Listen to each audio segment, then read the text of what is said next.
कि बाबा साहब अम्बेडकर ने जब धम्म की दीक्षा ली और लाखों लोगों को और भी धम्म की दीक्षा दिलवाई, तो उस समय उन्होंने जो हमें मार्गदर्शन दिया,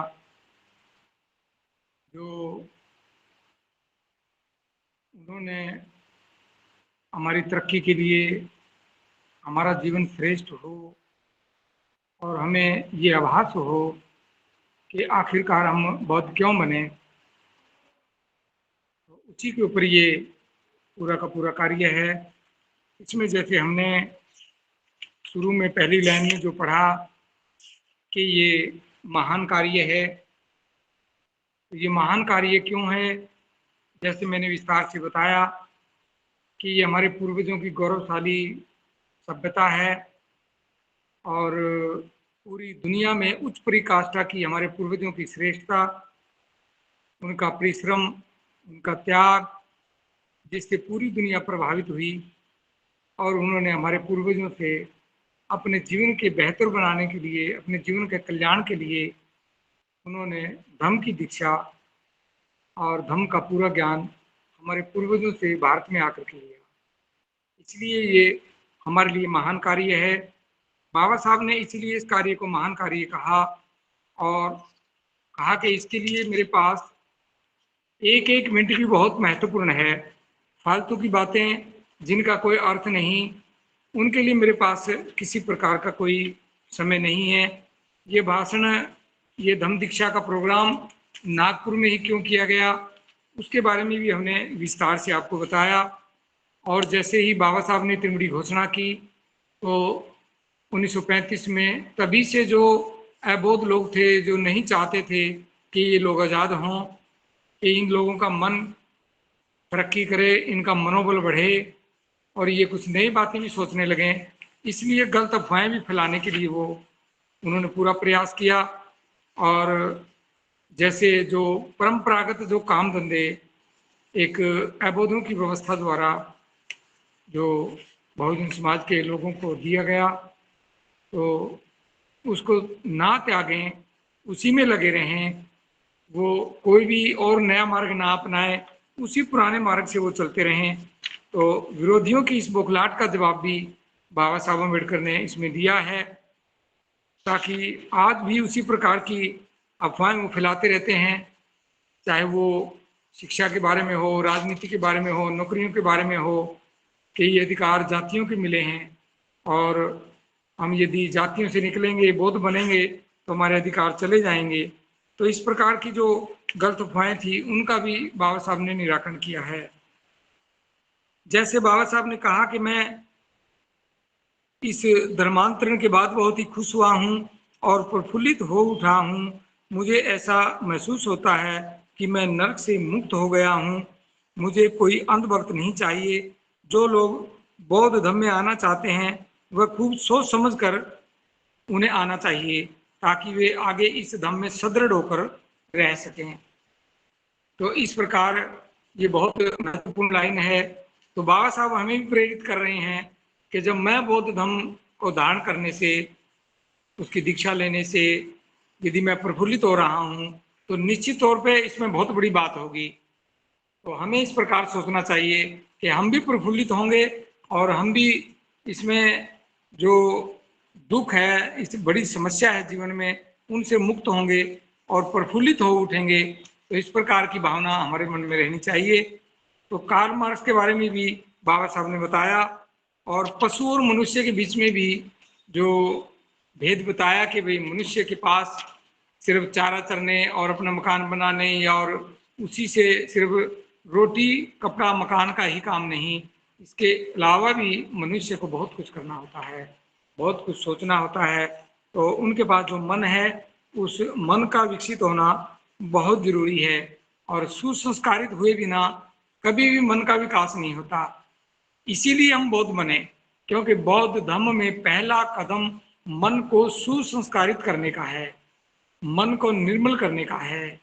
जैसे ही मन को हम सुसंस्कारित करने में लगेंगे तो फिर हमारा मनोबल बढ़ने लगेगा और जैसे ही हमारा मनोबल बढ़ेगा तो फिर हम नई नई बात जो है कि हम सोचने लगेंगे और हर समय हमारा मन प्रोग्रेसिव होगा और उन्नति की ओर जाएगा, तभी कहा जा सकता है कि व्यक्ति तरक्की की ओर जा रहा है।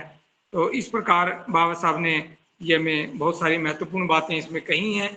हमें इसको बार बार पढ़ना चाहिए, सभी प्रश्नों के उत्तर इसी में मिलेंगे। तो इस प्रकार आज हम इससे आगे शुरू कर रहे हैं। उत्साह का मूल कारण सुसंस्कारित मन। कोई भी व्यक्ति जब कोई काम करता है, यदि उसमें उस काम को करने का उत्साह नहीं है, गिरा हुआ मनोबल है, वो उसमें बहाने बना रहा है या उसके मन में नकारात्मक बातें आ रही हैं, तो उसका कारण बस एक ही है कि उसके मन में उस काम के प्रति उत्साह नहीं है। वो या तो लोभ में है, या द्वेष में है, या आलस्य में है, या अनिश्चय में है, या फिर वो संदेह में है। इनमें से कौन कोई उसके मन में, उसके पूरे मन को जो है कि अपने कंट्रोल में किए हुए हैं, इन विकारों से वो ग्रस्त है, इसीलिए उसका मन उत्साहित नहीं होता। मन को उत्साहित करने के लिए उसका सुसंस्कारित होना बहुत आवश्यक है। जैसे कल भी हमने इस पर चर्चा की कि मन सुसंस्कारित कैसे हो, तो उसमें जो शील का जो हमने इसमें महाकाणिक बुद्ध का जो पहला धम्मोपदेश है उससे संबंधित जो हमने थोड़ी चर्चा की, तो उसके संबंध में आप चर्चा सुनते रहते हैं। बस आप अपना ध्यान उस ओर लेकर के जाइए कि हम शीलों का पालन करते हुए अपने मन को सुसंस्कारित कर सकते हैं, क्योंकि मन ही सबका मालिक है, मन ही अगुआ है, मन ही सभी वेदनाओं का पूर्वगामी है। मन से यदि कोई व्यक्ति बुरा सोचता है, बुरा बोलता है और बुरा करता है, तो दुख उसके पीछे ऐसे होलेगा जैसे वजन से लदी हुई गाड़ी के पहिए बैलों के पैरों का पीछा करते हैं। बैल चाहे कितने तेज दौड़ लें, गाड़ी के पहिए तो बैलों के पैरों के पीछे ही रहेंगे और दुख रूपी वजन उनके कंधे पे रहेगा। तो इसलिए मन को यदि सुसंस्कारित करना है तो अच्छा सोचना होगा, अच्छा बोलना होगा और फिर अच्छा ही करना होगा। तो तभी हम कह सकते हैं कि हमारा मन सुसंस्कारित हो गया, और ऐसा करने में हमें मदद मिलेगी। जैसे हम प्राणी हिंसा नहीं करें, हम चोरी नहीं करें, हम व्यभिचार ना करें, हम झूठ चुगली निंदा ना करें और किसी भी प्रकार का नशा ना करें, तो हमारा मन अच्छी बातें सोचने लगेगा। ये सील ये सिर्फ कहने के लिए, सुनने के लिए या पढ़ाने के लिए नहीं है। ये सील व्यक्ति के जीवन को सुंदर बनाने के लिए हैं, उसके मन को पवित्र बनाने के लिए हैं, मन को रूपांतरण करने के लिए हैं। उसमें जो भी रूढ़ी विचारधाराएं हैं, अंधविश्वास है, जो उसमें निराशा है, उसको दूर करके और मन को उत्साहित और प्रफुल्लित बनाता है। इसीलिए हमारा बौद्ध बनना आवश्यक है। बौद्ध नहीं बनेंगे तो हम रूढ़ी विचारों में फंसे रहेंगे और एक अबोधों की व्यवस्था वो हमें कभी भी आजाद नहीं होने देगी, कभी भी उच्च परिकाष्ठा का विचार मन में नहीं आने देगी, श्रेष्ठता के बारे में सोच भी नहीं पाएंगे, इज्जत के बारे में हम बिल्कुल सोच नहीं पाएंगे, मान सम्मान के बारे में बिल्कुल सोच नहीं पाएंगे। इसलिए बौद्ध बनना ही हमारा जरूरी है। तो हम इसके ऊपर जो बाबा साहब ने लिखा है हम उसको पढ़ने का प्रयास करते हैं। आप भी इसको पढ़ सकते हैं।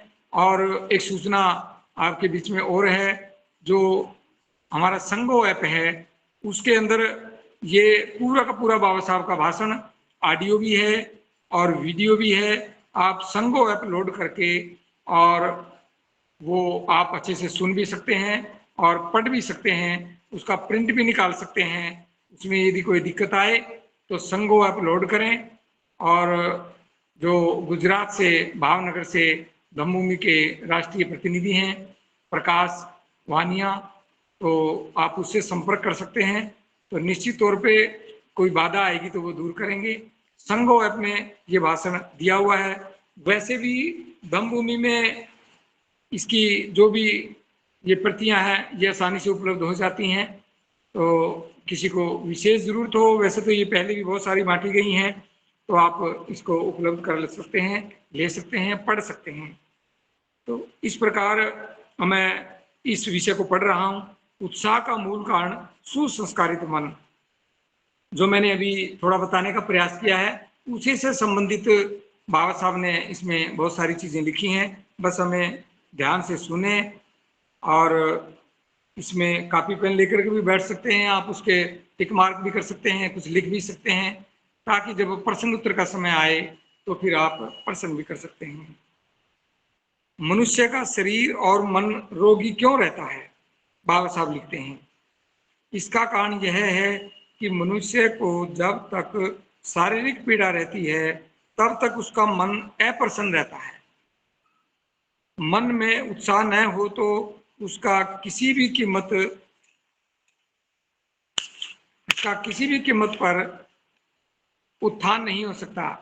और बाबा साहब का आंदोलन क्या है? वो हमारे लोगों का उत्थान करना है। इसलिए उत्थान यदि किसी ने करना है, अपने जीवन को प्रोग्रेसिव बनाना है, अपने जीवन को तरक्की की ओर लेकर के जाना है, तो निश्चित तौर पे हमें अपने मन को प्रफुल्लित करना होगा और मन में उत्साह उत्पन्न करना होगा। इसमें आगे और विस्तार से दिया हुआ है। आखिर यह उत्साह क्यों नहीं रहता? आपके लिए है, ये बहुत महत्वपूर्ण है कि किसी के भी मन में उत्साह नहीं रहता तो वो क्यों नहीं रहता? उसका प्रथम कारण यह है कि मनुष्य को ऐसा विश्वास हो गया है कि उसे ऊपर उठने का अवसर नहीं मिल सकता। जब उसके पास आशा ही नहीं है तो उसके पास उत्साह के लिए स्थान कहाँ होगा? क्योंकि जहाँ निराशा है वहाँ नेगेटिविटी रहती है, वहाँ किसी भी काम में उसका मन नहीं लगता, कभी भी वो अपने आप को आज़ाद नहीं कर सकता। वो उसी भीड़ का एक हिस्सा बना रहता है जो उसके आसपास भीड़ होती है। जब किसी के पास आशा नहीं होती तो उत्साह को स्थान नहीं मिलता। इसका मतलब उसका मनोबल कभी बढ़ ही नहीं सकता, क्योंकि मन में तो निराशा है, नकारात्मक भावनाएं हैं। तो उसके पास उत्साह के लिए स्थान कहाँ होगा? वह रोगी है। जो व्यक्ति ऐसा सोचता है, उसके मन में निराशा रहती है, अपनी ही बात को आगे रखने का प्रयास करता है, वह अहंकारी किस्म का है, वह आलस्य किस्म का है, तो निश्चित तौर पे वो संदेह में भी होगा और उसका दृढ़ निश्चय भी नहीं होगा। ऐसा व्यक्ति रोगी है, क्योंकि उसके मन में उत्साह नहीं होगा। उत्साह नहीं होगा तो फिर निरुत्साहित होगा, उसके मन में निराशा होगी, वो कभी भी तरक्की नहीं कर सकता। ऐसा व्यक्ति, बाबा साहब ने कहा है कि वो रोगी है। अब आप देख लें कि दुनिया में सबसे बड़ा रोग कौन सा है? जिस मनुष्य को अपने कर्म का फल मिलता है उसी को आनंद मिलता है। यदि हम, जैसा बाबा साहब कह रहे हैं, मन को उत्साहित करता है तो उसके बाद जो वो कार्य करेगा उसका जो उसको फल मिलेगा वो अद्भुत होगा, वो महत्वपूर्ण होगा, उसी को उसका आनंद मिलता है। स्कूलों में अगर मास्टर यह कहना शुरू कर दें कि वह कौन है, ये तो चमार है, ये चमार क्यों परीक्षा में प्रथम आया, इसे प्रथम वर्ग किस लिए चाहिए, इसे चौथे वर्ग डिवीजन में पास होना चाहिए, प्रथम वर्ग में पास होना तो ब्राह्मणों का ही काम है। ऐसे हालत में उस चमार छात्र को क्या उत्साह मिलेगा, उसकी तरक्की कैसे होगी? तो इस प्रकार स्कूलों में, कॉलेजों में जब भी बच्चे जाते हैं तो हो सकता है उनको रिजर्वेशन के हिसाब से थोड़ा ग्रेस मार्क मिल जाता हो, उनकी लिस्ट अलग बनती हो, लेकिन उनको इस चीज़ के लिए बहुत बड़ी कीमत चुकानी पड़ती है।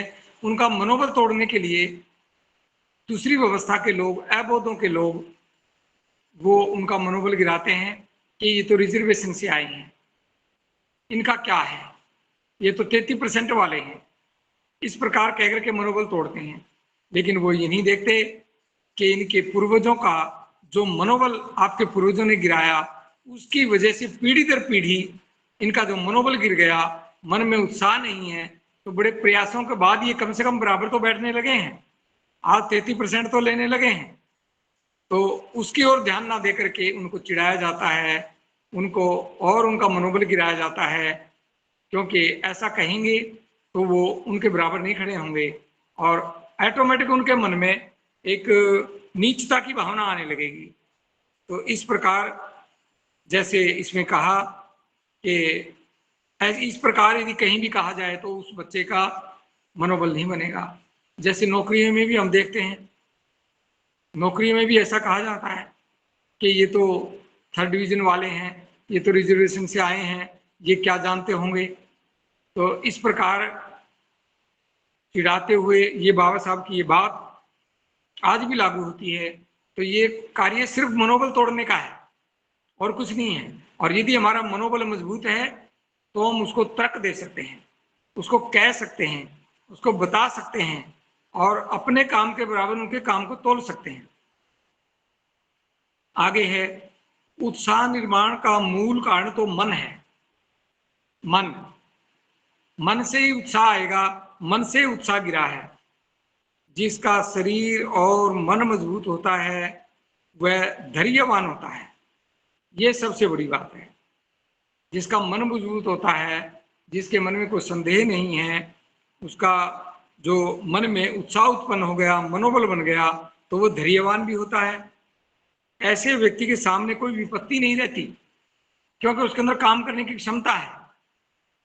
वो हर बाधा को पार करने की हिम्मत रखता है, साहस रखता है, वो कभी भी डरता नहीं है। तो इसलिए उसके सामने कोई विपत्ति नहीं रहती, क्योंकि वो किसी भी बाधा को विपत्ति नहीं मानता, उसको एक स्टेज मानता है कि मैंने ये स्टेज पार करनी है। इसलिए हमारा ये बोध बनना आवश्यक है। बिना बोध बने हम इन चीजों को नहीं समझ सकते। हर मुसीबत का मुकाबला करने का उसमें स्वयं विश्वास होता है, इसी से उसमें उत्साह उत्पन्न होता है। तो इसमें जैसे ये जो थोड़ा बताया है, तो इसके अंदर यदि हम महाकाणिक बुद्ध के उस प्रथम धम्मोपदेश की ओर जाएं, जिसमें तथागत ने उन 5 प्रवर्तकों को अष्टांगिक मार्ग बताते हुए जो सम्यक दृष्टि में बताया। जब व्यक्ति निराश होता है तो वो विकारों में होता है, उसका मनोबल गिरा हुआ होता है और उसके मन में कोई प्रकाश नहीं होता, अंधेरा ही अंधेरा होता है। अंधेरे का मतलब है कि अज्ञान में रहता है, उसका मनोबल बना हुआ नहीं है, हमेशा निराशा रहती है, आशा नहीं है, विश्वास नहीं है। और इस प्रकार वह लंबे समय से अंधेरे में रहते हुए एक जैसे कारागार में कैदी रहता हो और वो उससे बाहर की बात ना सोच पाए, उस अंदर की बात को देख करके, अंदर के दृश्य को देख करके ही उसी को वो जीवन समझे, उसी को संसार समझे, उसी को सब कुछ समझे। उसी प्रकार मनुष्य के जीवन की संज्ञा दी है तथागत ने कि ये संसार भी एक कारागार है और इसमें अंधेरा है, और अंधेरे की वजह से उस व्यक्ति को सत्य की निरख नहीं हो पा रही, क्योंकि उसका मन ठीक से प्रकाश नहीं देता, बहुत कम प्रकाश देता है।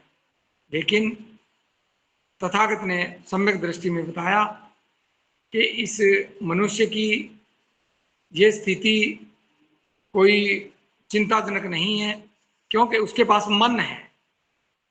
मन, क्योंकि मन ने जो ये अंधेरा किया है, जो अज्ञान फैलाया है, मन ही उसको ठीक कर सकता है। इसलिए तथागत ने सम्यक दृष्टि में बताते हुए कह रहे हैं कि ये इतनी चिंता की बात नहीं है, क्योंकि मनुष्य के पास मन है। यदि मन में उपयुक्त प्रयोजन का उदय हो जाए, आप भी जैसे लगभग 156-57 लोग जुड़े हैं, यदि आपके मन में भी उचित प्रयोजन उदय हो जाए कि हमने बाबा साहब के देश को बौद्धमय बनाने की परिसंकल्पना को पूरा करना है, सरदेव भिक्षु करुणाशील राहुल जो हमें ये मार्ग दिखा रहे हैं, तो हमें इस मार्ग पे चल करके देश को बौद्धमय बनाना है। यदि आपके मन में ये उचित प्रयोजन उदय हो जाए, तो निश्चित तौर से मैं पूरे विश्वास के साथ कहता हूं, जो आज ये 160 की जो गूगल मीट पे गिनती है। पूरे देश में सरदेव भंते जी का प्रभाव है। धम्म का कार्य बड़ी तेजी से भंते जी करने का प्रयास कर रहे हैं, लेकिन बस आपके मन में उचित प्रयोजन का उदय नहीं हुआ। जैसे मैंने कल भी आपसे निवेदन किया था कि आप अपने साथ बस मात्र एक व्यक्ति को और गूगल मीट से जोड़ना है ताकि ज्यादा से ज्यादा लोगों के पास ये संदेश जाए।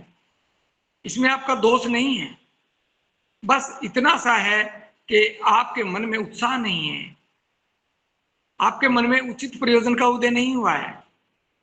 यदि आपके मन में उचित प्रयोजन का उदय हो जाए, किसी महान ऐसे किसी लक्ष्य का उदय हो जाए, तो जो बाबा साहब अम्बेडकर का जो लक्ष्य है, यदि हमारे मन में भी इस लक्ष्य को पूरा करने का जो एक समझो भाई ऐसा उत्साह हमारे मन में आ जाए, ये प्रयोजन हमारे मन में आ जाए, तो निश्चित तौर पे इस मनोबल को मार्गदर्शन किया जा सकता है और ठीक प्रकाश मिलने पर इस मनोबल को सही रास्ता दिखाया जा सकता है और अंततः व्यक्ति स्वतंत्र हो सकता है। अंधविश्वास से स्वतंत्र हो सकता है, रूढ़ी परंपराओं से स्वतंत्र हो सकता है। जो भीड़ का दबाव रहता है जिसमें हम रहते हैं, उस भीड़ का प्रभाव भी कम हो जाएगा और हम सत्य को सत्य, असत्य को असत्य समझने लगेंगे और हम अपने घर के कामों को भी छोड़ करके बाकी और कामों से भी समय निकाल करके हम देश को बोधमय बनाने की परिसंकल्पना में हम काम कर सकते हैं, क्योंकि हमारे मन में उचित प्रयोजन का उदय हो गया और मन में उत्साह उत्पन्न हो गया, तो निश्चित तौर पे हम एक बड़ा काम कर पाएंगे। यदि हमारे मन में ऐसा नहीं है तो निश्चित तौर पे हम कुछ भी नहीं कर पाएंगे। मैं 3 दिन से लगातार मेरा इसी बात पे जोर है कि आप बाबा साहब अम्बेडकर के ये 15 अक्टूबर 1956 को धम्म दीक्षा से अगले दिन जो इतना महत्वपूर्ण वक्तव्य दिया है और हमें ये बता रहा हो कि हम बौद्ध क्यों बने, इसकी जरूरत कहाँ है, तो निश्चित तौर पे ये एक बहुत बड़ा कार्य है। आप इसका महत्व जिस दिन समझ जाओगे उस दिन आप जो भी कहा जाए इस कार्य के लिए, इस काम को करने के लिए, देश को बोधमय बनाने के लिए, बाबा साहब के इस महान लक्ष्य को प्राप्त करने के लिए, इस महान कार्य को करने के लिए आप उसी दिन काम करने लग जाओगे। यदि मन में उत्साह नहीं है, यदि आपका मनोबल नहीं है, मन में विशेष प्रकाश नहीं है, मन को क्रियाशील और जागृत नहीं कर सकते हैं, तो निश्चित तौर पे आप कभी भी स्वतंत्र नहीं हो सकते। इसलिए जो कार्य मन ने किया है, मन ने ये सारा अंधेरा किया है, तो मन ही इसको ठीक कर सकता है, क्योंकि मन व्यक्ति के पास बहुत महत्वपूर्ण है और व्यक्ति चाहे तो मन को किसी भी दिशा में लगा सकता है, क्योंकि ये मन ही है जो हमें इस कारावास का कैदी बनाता है, इस भीड़ का हिस्सा बनाता है, अंधविश्वास में लगाए रखता है, नकारात्मक सोच में हमें लगाए रखता है। तो मन ही इसको बाहर निकाल सकता है, ये कार्य मन ही कर सकता है। तो इसलिए मन का बहुत बड़ा कार्य है। तो इस अध्याय में जो बाबा साहब ने दिया है, निश्चित तौर पे ये हमें दर्शाता है, हमें मार्ग देता है कि हमें इसीलिए बौद्ध बनना आवश्यक बताया, क्योंकि इसके बिना हमारी तरक्की संभव नहीं है, हम कभी भी आगे नहीं बढ़ सकते हैं।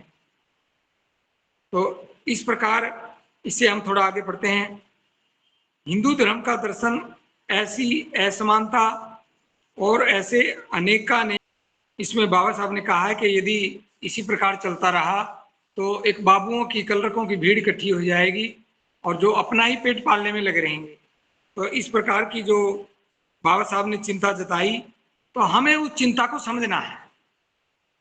यदि हम उस चिंता को समझेंगे, बाबा साहब की इस चिंता को समझेंगे कि यदि हम इसी धर्म में बैठे रहे जिसमें पहले बैठे हैं, तो निश्चित तौर पे हम कोई भी बड़ा काम नहीं कर पाएंगे, कभी भी हमारे मन में उत्साह उत्पन्न नहीं होगा, क्योंकि कदम कदम पे वो हमारा उत्साह गिराते रहते हैं, हमारा मनोबल गिराते रहते हैं।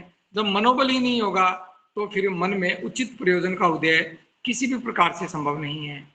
तो ये हमें अच्छे से समझना है और इसमें विशेष करके बाबा साहब की चिंता को समझना है कि बाबा साहब हमें आने वाले समय के लिए किस प्रकार हमें ये मार्ग दे रहे हैं। मन का चैप्टर धम्म दीक्षा वाले दिन लिया, ये कितना महत्वपूर्ण हो सकता है। इसलिए बाबा साहब की चिंता का एहसास करें कि उनके हमारे प्रति, हमारी तरक्की के प्रति और जो हमारी गुलामी है उसके प्रति उनकी कितनी चिंता है, कितनी पीड़ा है उनके मन में। उनके दर्द को अच्छे से समझा जा सकता है, लेकिन हम इस पे बिल्कुल भी गौर नहीं कर रहे। यदि हम गौर नहीं करेंगे तो निश्चित तौर पे कभी भी आजाद नहीं हो पाएंगे। सिर्फ ये कहने के लिए कि हम बौद्ध बन जाएं, जैसे पीछे के चैप्टर में बाबा साहब ने कहा कि मुझे कोई अंधभक्त नहीं चाहिए।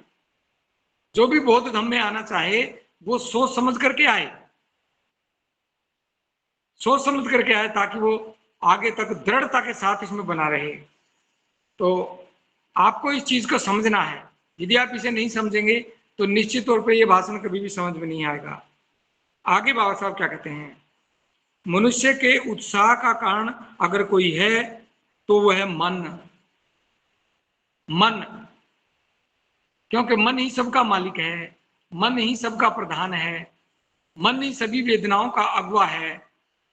वह उन्हें उत्पन्न करता है, वह स्वाभाविक तौर पे उनकी देखरेख करता है, उनका नेतृत्व करता है। तो इस प्रकार मन ही सबका मालिक है। आप मील के मालिकों को जानते हैं, वे मीलों में मैनेजर नियुक्त करते हैं। उनका काम मील के मजदूरों से काम लेना होता है।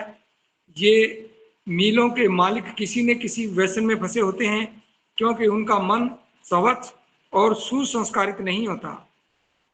अब इसमें जो बताया गया है, हम इसमें देखते हैं कि ये तो मील की बात है, उसमें इंडिविजुअल तौर पे मालिक अपना मैनेजर नियुक्त करता है, लेकिन वो मालिक व्यसन में रहते हैं। मैंने बहुत सारे अमीर लोगों को देखा है कि वो या तो वो जुआ खेलते हैं या किसी ऐसे बड़े क्लब में जाकर के वो वहां पे भी सट्टा जुआ खेलते हैं। सामान्य जुआरियों की तरह गली में बैठ करके नहीं खेलते, या किसी टूटे हुए छप्पर में बैठ के नहीं खेलते कि कहीं कोई देख ना ले। वो अमीर लोग बड़े बड़े उनमें क्लबों में जाकर के इस प्रकार का कार्य करते हैं, ऐसा सुनने में आया है। तो वो जो मालिक हैं वो व्यसन में रहते हैं, नशे में भी रहते हैं। और बहुत सारे तो ऐसे देखने को मिलते हैं कि कईयों के जैसे केस बाहर आते हैं तो कुछ लोग जैसे व्यभिचारी भी रहते हैं, चरित्रहीन भी हो जाते हैं, क्योंकि उनका मन सुसंस्कारित नहीं है। वो प्राणी हिंसा करने वाले हैं, दूसरों को कष्ट देने वाले हैं, वो अपनी ही बात को मनाना चाहते हैं, दूसरे किसी की बात को सुनना नहीं चाहते। वो चोरी भी करते हैं, कभी किसी प्रकार की, कभी किसी प्रकार की, और वो झूठ भी बोल लेते हैं, चुगली निंदा भी कर लेते हैं, और नशा भी करते हैं। बहुत सारे ऐसे मिलते हैं, सभी तो नहीं होते पर बहुत सारे ऐसे मिलते हैं। ऐसा बाबा साहब ने इसमें कहा है, आशंका जताई है। उनका काम मील के मजदूरों से बस काम लेना होता है, मैनेजरों का। ये मील के मालिक किसी न किसी व्यसन में फंसे होते हैं, क्योंकि उनका मन स्वच्छ और सुसंस्कारित नहीं होता, निर्मल नहीं होता, उनका मन सुंदर नहीं होता। अपने मन का विकास करने के लिए हमने आंदोलन किया। बाबा साहब कहते हैं कि हमने अपने मन का विकास करने के लिए आंदोलन किया, तो इसलिए हमें भी अपने मन का विकास करने के लिए आंदोलन करना होगा। यदि हम भी आंदोलन करेंगे तो निश्चित तौर पे हमारे मन का भी विकास होगा। आंदोलन होना ही अपने आप में क्रियाशील होना है, आंदोलित होना ही ये एजिटेट होना है, सक्रिय होना है। तो निश्चित तौर पे ये मनोबल बढ़ाने का एक प्रतीक हमें नजर आता है। मैंने शिक्षा कैसे प्राप्त की, बाबा साहब कह रहे हैं, क्योंकि बाबा साहब के जीवन में शिक्षा प्राप्त करने के लिए उन्होंने बहुत सारी समस्याओं का सामना करना पड़ा। स्कूल में बाहर बिठा दिया, पीने का पानी नहीं दिया, और जब विदेश से पढ़ करके आए, पढ़ने के बाद भी उस अपमान ने बाबा साहब का पीछा नहीं छोड़ा। तो तभी जाकर के बाबा साहब ने इस बात का संकल्प लिया कि मैं ऐसा काम करूंगा कि आने वाले समय में किसी बच्चे को बाहर बैठ करके ना पढ़ना पड़े, किसी को स्कूल में पानी पीने के लिए मना ना किया जाए। यदि कोई मना करे तो उसके लिए कानून बना दिए हैं। किसी भी प्रकार से किसी बच्चे का इसलिए मनोबल ना तोड़ा जाए कि वो एक विशेष ऐसे समुदाय से है जो सदियों से दबा रहा। तो इस प्रकार बाबा साहब कह रहे हैं कि मैंने शिक्षा कैसे प्राप्त की। मैं गरीबी के कारण लंगोटी में ही स्कूल जाता था, लंगोटी में स्कूल जाता था, और आज हमारे पास सब कुछ है। और हमारे देखते देखते जो स्कूल बाबा साहब के प्रयासों से खुले थे सरकार की तरफ से, जिसमें फ्री पढ़ाई होती थी, वो आज बंद हो रहे हैं। लेकिन हम बाबा साहब की चिंता को समझ नहीं पाए, उनकी इस पीड़ा का एहसास नहीं कर पाए। यदि उस पीड़ा का एहसास हमें होता तो निश्चित तौर पे हम आंदोलित होते, और यदि हम आंदोलित होते तो हमारे मन का विकास होता, और हम किसी भी हालत में उन स्कूलों को बंद नहीं होने देते, क्योंकि वो बाबा साहब ने हमारे लिए बनवाए थे। हमने देखा है कि प्राइवेट स्कूल होना एक कानूनी अपराध जैसा होता था। क्लास में गाइड, खुलासे और इस प्रकार की जो चीजें थी वो बिल्कुल भी क्लास के अंदर वो बिल्कुल आवश्यक नहीं थी, उनकी मनाही थी। अध्यापक अपने तरीके से पढ़ाता था, उसी तरह के प्रश्न का उत्तर आता तो उसके नंबर मिलते थे, अन्यथा उसको नकल समझा जाता था। तो इस प्रकार आप देखेंगे बाबा साहब की चिंता कितनी महत्वपूर्ण है। स्कूल में मुझे पीने को पानी भी नहीं मिलता था, आजकल तो आरओ लगे हुए हैं। पानी के बगैर मैंने कई दिन बिताए। मुंबई नगर के एलिफिस्टन कॉलेज में भी यही हाल था। अगर ऐसी ही परिस्थिति रही तो इससे दूसरी परिस्थिति और क्या पैदा हो सकती है। केवल गुलाम कलरक ही पैदा होंगे, तब अछूतों की भलाई क्या होगी। अभी भी आप देख लें, जैसे 18 मार्च के भाषण में भी बाबा साहब ने इसकी चिंता जताई, और इसमें भी आगे और भी इसकी महत्वपूर्ण चिंता है। लेकिन आज जो हम अध्ययन कर रहे हैं, हम बौद्ध क्यों बने, तो इसमें बाबा साहब ने चिंता जताई, यदि ऐसा रहा, हमारा मन क्रियाशील नहीं हुआ, हम आंदोलित नहीं हुए, हमारे मन में उत्साह उत्पन्न नहीं हुआ, हमारा मन क्रियाशील नहीं हुआ, जागृत नहीं हुआ, तो निश्चित तौर से वो कभी भी स्वतंत्र नहीं हो सकता। और मन की जो परतंत्रता है वो सबसे खतरनाक है। मन की गुलामी सबसे खतरनाक है। यह सदियों सदियों तक रहती है, पीढ़ी दर पीढ़ी रहती है, और यदि कोई सिर उठाता है तो उसको कुचल दिया जाता है, क्योंकि उसका सहयोग करने वाले बहुत कम लोग होते हैं या होते ही नहीं हैं।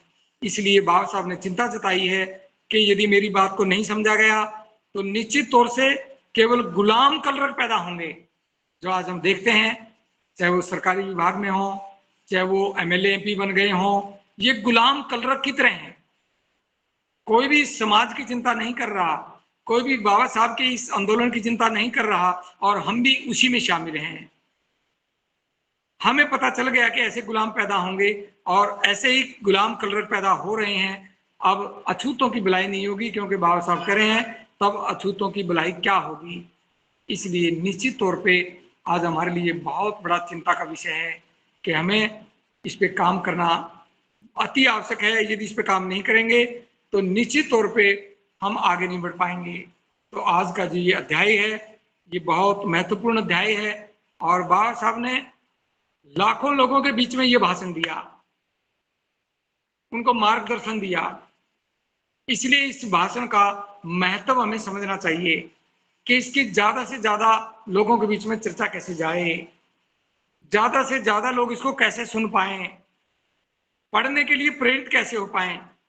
जैसे आप अभी लगभग 175 के करीब लोग जुड़े हुए थे, अब 160-62 के करीब लोग जुड़े हुए हैं।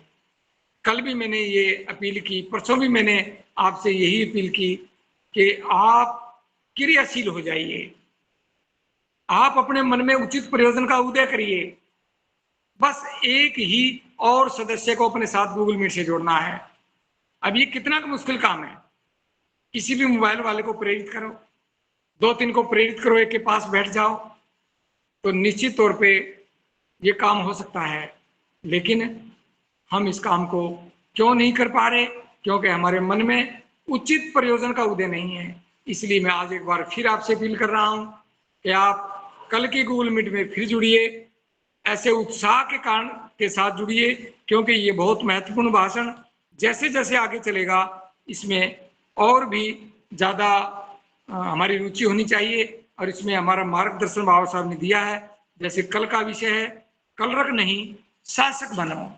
कल हम इस पर चर्चा करेंगे कि किस प्रकार बाबा साहब ने इस चीज को इसमें कोट किया, और जैसे इसी में बाबा साहब लॉर्ड लिनलिथगो से बातचीत कर रहे हैं, उसका भी जिक्र इस कल के भाषण में होगा, इस कल के अध्याय में होगा। तो आप इसको पूरी रुचि के साथ इसको सुने, और कल के लिए फिर आप ज़्यादा ज़्यादा लोगों को इसमें जोड़ें। यदि आप आधा घंटा भी काम कर लेंगे, सिर्फ 30 मिनट, 24 घंटे में 30 मिनट, तो निश्चित तौर पे मैं समझता हूं आपकी संख्या दुगनी होने में ज़्यादा समय नहीं लगेगा। बस आधा घंटा दूर हैं आप, इसलिए मेरा एक बार आपसे फिर कहना है, कल की गूगल मीट में आप ज़्यादा ज़्यादा लोगों को जोड़ें, कम से कम एक व्यक्ति को तो जरूर जोड़ें। तो इसी से ये काम आगे बढ़ेगा, और ज़्यादा से ज़्यादा लोगों को ये बाबा साहब अम्बेडकर का महत्वपूर्ण भाषण आप उनको सुना सकते हैं, कोई भी अध्याय उनको सुना सकते हैं। तो निश्चित तौर पे आप इसके ऊपर काम करें। कल फिर हम इसी समय मिलेंगे। आपने अपना कीमती समय निकाला, और बुद्धिस्ट रिसर्च सेंटर ने भी एक बार फिर इसको पढ़ने का अवसर हमें दिया। निश्चित तौर पे ये हमारे लिए बहुत महत्वपूर्ण है। आपका बहुत बहुत मंगल हो। भवतु समंगलम, भवतु समंगलम, भवतु समंगलम। सर्वे विखु।